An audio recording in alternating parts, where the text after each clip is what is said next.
باش كندخلو يكون هنا قطيعات الاسطوانيه في هذه السلسله. هذا اللي لاحظتو هنا الوسائل ديال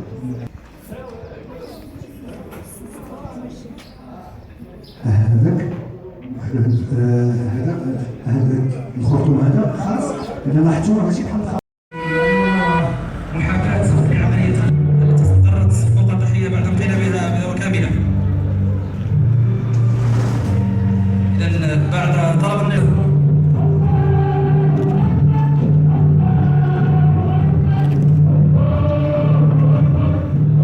بإنزال المعدات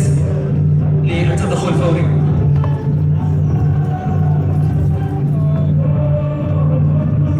وذلك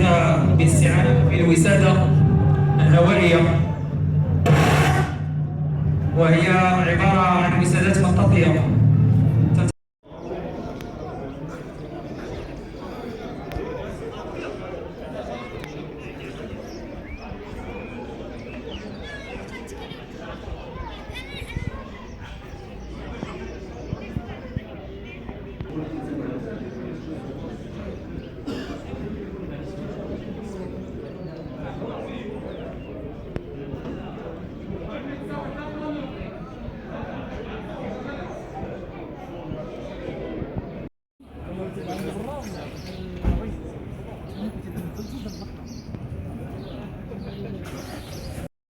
المصالح الأمنية،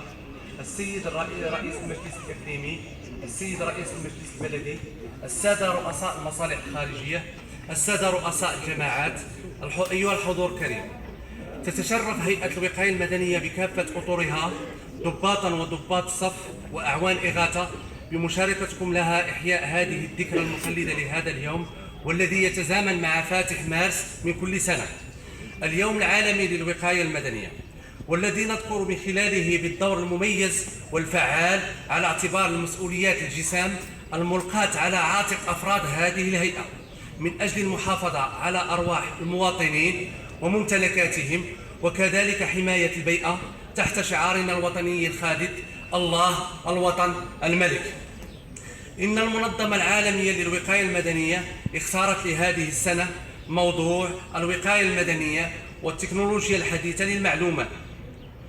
إن التعامل المثالي مع الكوارث الطبيعية منها أو بشرية كان ولا يزال من أكثر المهام صعوبة للعلوم والتقنيات المعاصرة، وعلى الرغم من هذه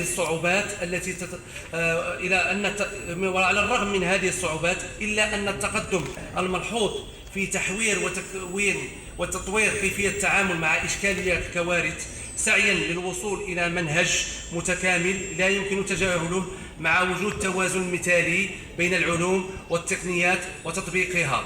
في حين يصبح من السهل علينا الحد من معدلات الكوارث وتقليص تأثيرها وانعكاساتها من الاستحالة بمكان منع حدوث الكوارث كالزلازل والبراكين، ولكن يمكن لنا تفعيل ما نملكه من معرفة علمية وفنية للتقليل من تداعياتها من خلال التحذير المبكر للأخطار المحبقة. ولا ننسى مدى أهمية التكنولوجيا الحديثة للمعلومات ودورها في توعية وتحسيس المواطنين من مخاطر الحوادث وكيفية التعامل معها. وحتى تتحقق الحماية الجماعية والفردية لا بد أن نذكر بأهمية الحملات التوعوية والدور الذي يجب أن تلعبه وسائل الإعلام المكتوبة والمسموعة والمرئية ومختلف وسائل الاتصال كالهواتف المحمولة، جهاز الحاسوب، اللوحات الإلكترونية الموصلة بالإنترنت، ومختلف هيئات المجتمع المدني وكل المؤطرين والمسؤولين عن التربية النظامية والغير النظامية في المغرب، حتى نكون واعين بالإجراءات الأولية اللازم اتخاذها عند كل طارئ. وفي الأخير نجدد تشكراتنا للسيد العامل والضيوف الكرام على حضوركم وعلى الأهمية التي تولونها لهذه الهيئة، وعلى الدعم الذي نلمسه من طرف سيادتكم، مع متمنياتنا لهذا